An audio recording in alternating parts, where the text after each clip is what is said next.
Okay, well, this week we're going to look at Harmony Sequencer, a kind of cool sequencer that the guy who wrote it says it's made for improvisation, which is, kind of an oxymoron, a sequencer and improvisation. But I urge you to go to the Harmony Sequencer site, just Google that, and look at the videos they've done. There's not much about how to do it, which is why we're making this video, but there's a couple videos there that just really show the strength of this thing, and I urge you to go take a peek. So with nothing else said, let's get started.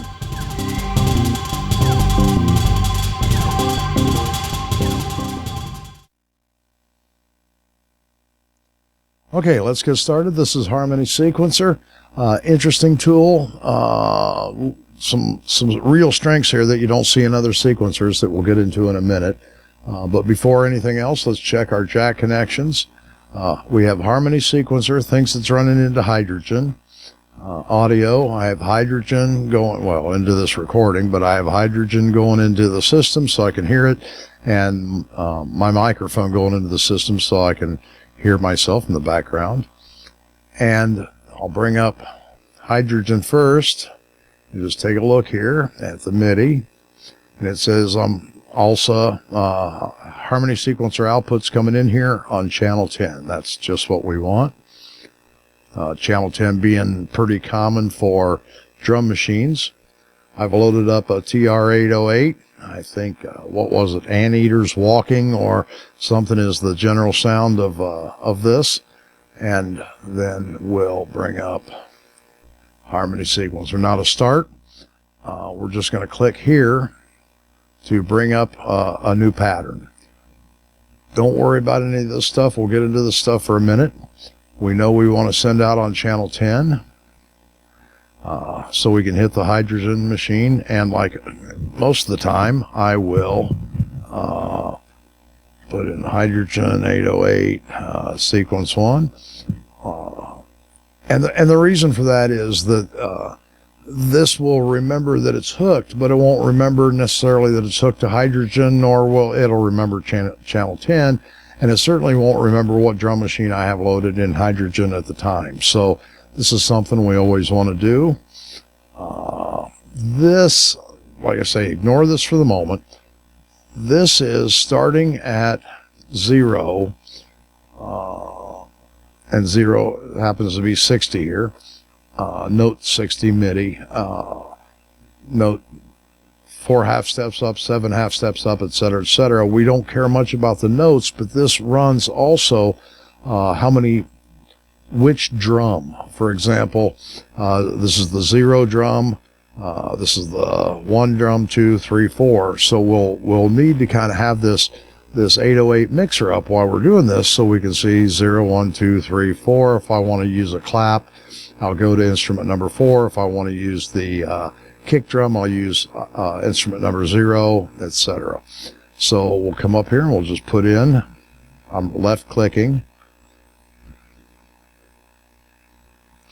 and let's turn that on.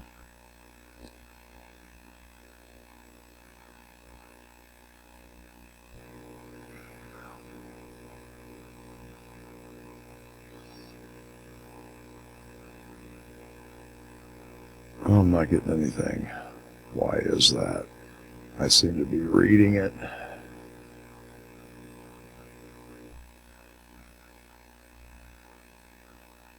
Oh, naturally.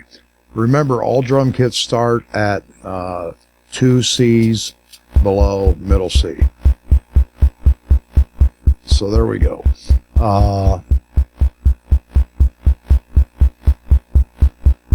And those are two things you probably want to remember. Drum kits are typically run on MIDI channel 10. That's convention. You can run it on any channel you want.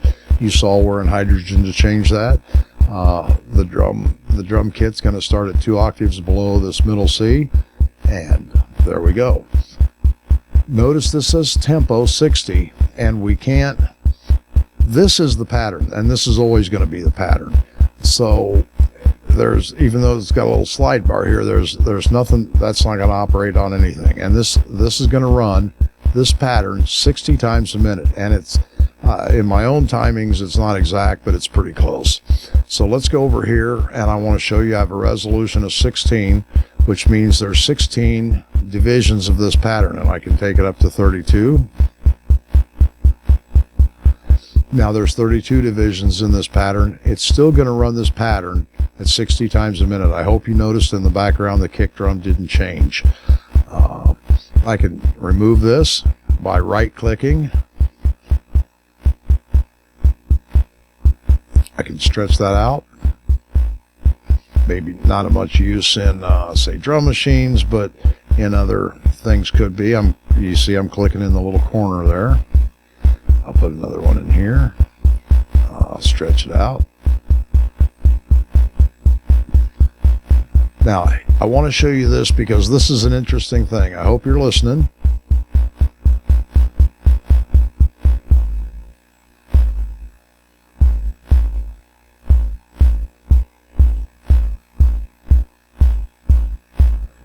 I changed it to 2. Change it to 1.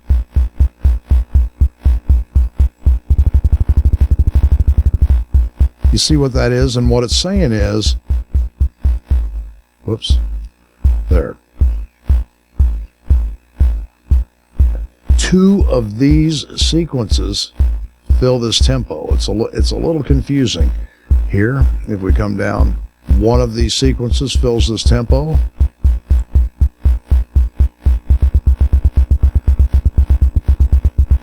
This fills half this tempo. So it's a little confusing, but it's going to be real handy when we try to get into polyrhythms. So let's just stick with this here for a minute. I'll pull that back out.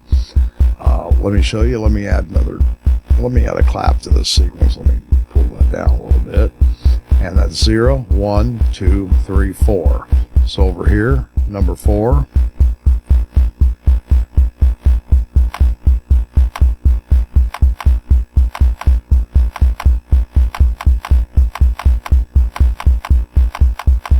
You see how I did that? Let's come over here. Let's add a symbol. I better pull those hats down. Don't want to inadvertently click them. 0, 1, 2, 3, 4, 5, 6, 7, 8, 9, 10, 11. So come up here. I'll say use drum 11.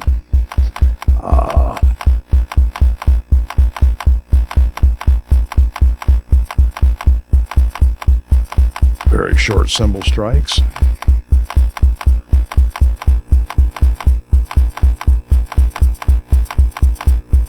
I don't know if you can hear that quite like you should.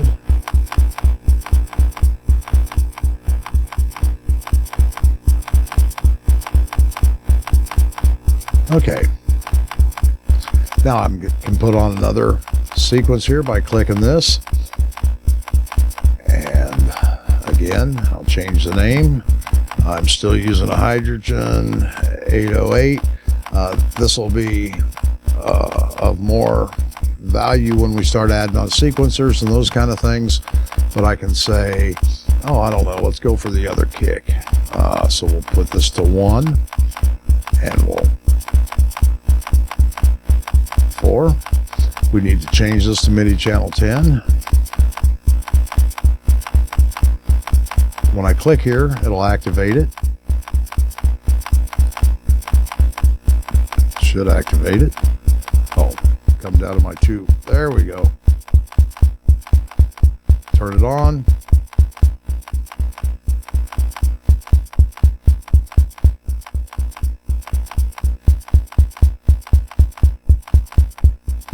Okay, so let's leave that for a minute, and I want to show you another strength of this, and then we'll probably end for today. But this is sequence 1 on hydrogen, and I can come over here and I'll say, okay, let's clone that pattern, and now I've got another pattern. Notice the 0 and the 1. The little asterisk means that's the one that's playing right now. It's the active pattern. And I'm going to come over here, and I'm going to right-click here, right-click here, right-click here, right-click here. And I'm going to set this as the active pattern.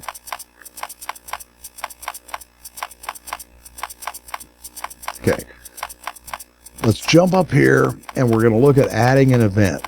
And I'm going to add an event, and I'm going to say keyboard, when I hit the A key,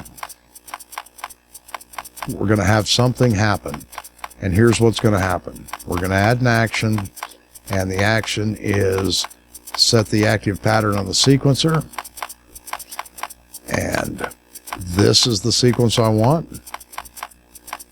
And set it to 0. Okay, good.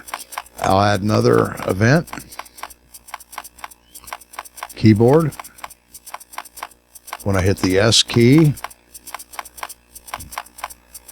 then do this. Sequencer, active pattern, 808, switch to pattern number 1. Now watch. I'm hitting the A key. Hopefully, not only can you hear it, but you can see that the original pattern is the active one. I'm going to hit the S key. You'll hear the kick drum kick out.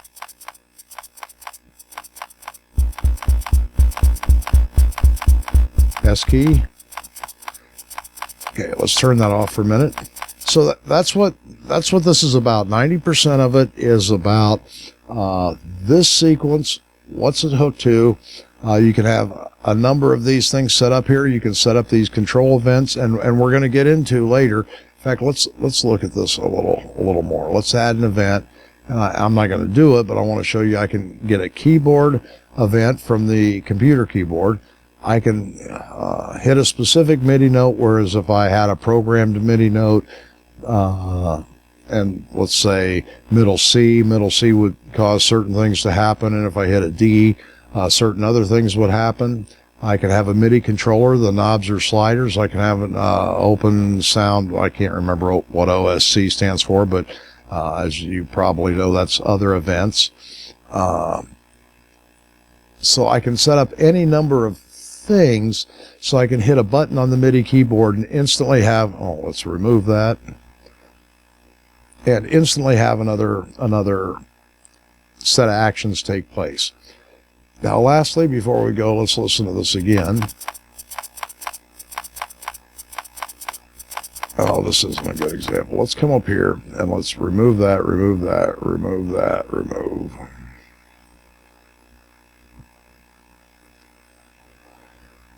I'll turn that on.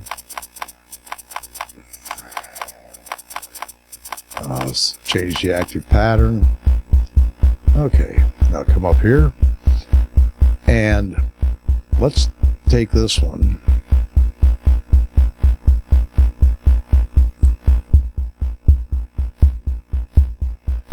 Remember what we said. So now we've got this pattern playing 3 times through 60. This one is still playing 1 time through 60.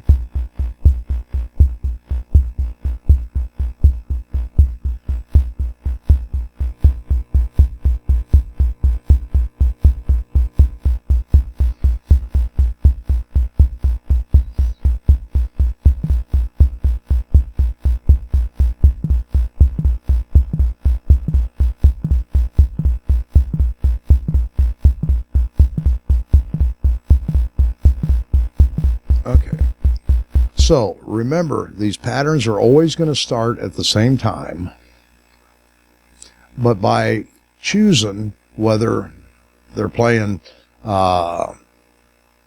this hits 3 times through or 1 time through, and let's even come up here and set this one to 2, and so.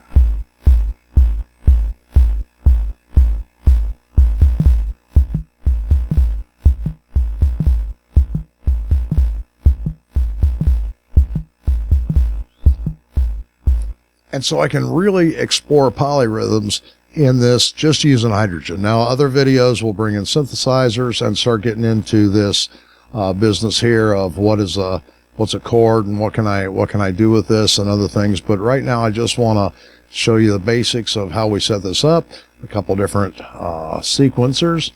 Each sequencer can have any number of active patterns. We can set control events either on the MIDI keyboard, the MIDI keyboard switches and toggles. and those can do things. It's very, very flexible that way. Now, once again, like always, you're not going to get this if you don't get in here and play with it. But so let's review real quickly. By convention, we play drum machines on MIDI channel 10. We checked our jack connections. We made sure that hydrogen was receiving information on MIDI channel 10 from Harmony Sequencer. We can set up patterns, name them so you remember what they were hooked to on the external synthesizers or drum machines or whatever that would be. This is the pattern that's going to repeat this many times. Well, this many times when it's 1-to-1. This is the pattern that will repeat 60 times a minute. Right click to turn it off, left click to turn it on, pull it over as much as you'd like. Remember, drum machines start at two C's below middle C, so -2 on the bass octave, and then using the mixer and hydrogen or whatever drum machine, just count up and select which one you want, 0 or 1 or 2 or 3 or 4 or whatever that would be. And that's it. I hope that you'll play with this a little bit, because next week we're going to look at some of these bass patterns and go into hooking up synthesizers to this to get some good background. On the Harmony Sequencer webpage, there are some great videos of people actually using this in a performance mode. Really nice. That'll show you some of the power of this. The only thing was I felt that the videos didn't tell you much about how to use it. So that's what this is about. So go look at those to see what can be done, how much this thing can be expanded. And in the meantime, I'll see you next week. We'll hook some synthesizers up here and see if we can get something going. Okay, that's it.